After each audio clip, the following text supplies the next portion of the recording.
Dubai का airport city हज़ारों नई मुलाजमतें फराहम करने के लिए तैयार है। इमारात के हवाई अड्डे के नए पैसेंजर टर्मिनल की तकमील से अगले 2 से 3 साल में आबादी में इजाफा होगा और हज़ारों मुलाजमतें पैदा होंगी। खलीज टाइम्स की रिपोर्ट के मुताबिक फ़िलहाल तकरीबन 25,000 अफराद का घर समझे जाने वाले मास्टर डेवलपमेंट के रिहायशी ज़िला में मुस्तकबिल में 10 लाख से ज़्यादा अफराद रह सकेंगे। दुबई वर्ल्ड सेंट्रल अल मखतूम इंटरनेशनल में 128 अरब दिरहम का मुसाफिर टर्मिनल आइंदा दहाई में दुबई के मौजूदा हवाई अड्डे के तमाम ऑपरेशंस को मुकम्मल तौर पर अपने दायरा कार में ले लेगा।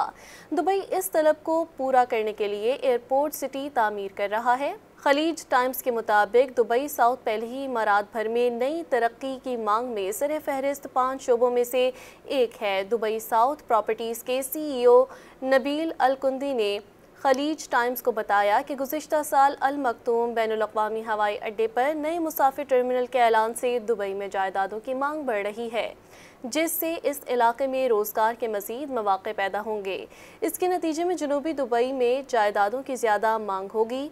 तवक्का है कि ये रफ्तार बरकरार रहेगी और इब्तदाई सरमायाकारों को सबसे ज़्यादा फ़ायदा होने की तवक्का है। ये दुबई की सबसे बड़ी 145 मरबा किलोमीटर की मास्टर डेवलपमेंट है, जिसमें हवाबाजी और लॉजिस्टिक के शोबों पर तवज्जो मरकूज़ की गई है। इससे माहौलियाती निज़ाम में 5 लाख मुलाजमतों के मौक़े पैदा होंगे।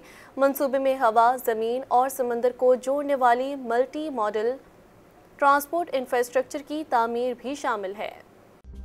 मज़ीद न्यूज़ अपडेट्स और डिजिटल स्टोरीज के लिए सब्सक्राइब करें डॉन न्यूज़ पाकिस्तान।